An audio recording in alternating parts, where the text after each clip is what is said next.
Hey friends, the month of May is designated as Historic Preservation Month. And here at the Goodwin Company, we've been millers of fine, antique, building reclaimed and river recovered heart pine and heart cypress for 45 years. Architects and historic preservationists alike specify our materials all the time for their different projects. Come along with me each week this month as we explore and celebrate a different historic preservation project that the Goodwin Company has been a part of. Children's book author, poet and songwriter Shel Silverstein lived in Key West, Florida for many years. While he passed away in 1999, his legacy lives on through some of his most popular works, including Where the Sidewalk Ends, A Light in the Attic, and The Giving Tree. Well, a tree can give and a tree can take away.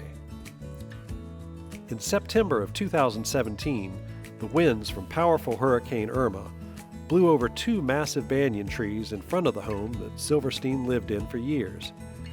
They crushed the entire front of the circa 1901 wooden two-story house, and the home at 618 William Street suffered irreparable damage. It was condemned.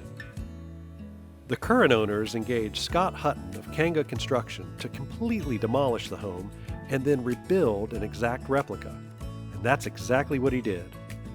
Goodwin Company was called on to mill 1,800 square feet of building reclaimed legacy heart pine vertical 3¼ inch flooring for the restoration of the home, replacing the original floor of the same grade and size.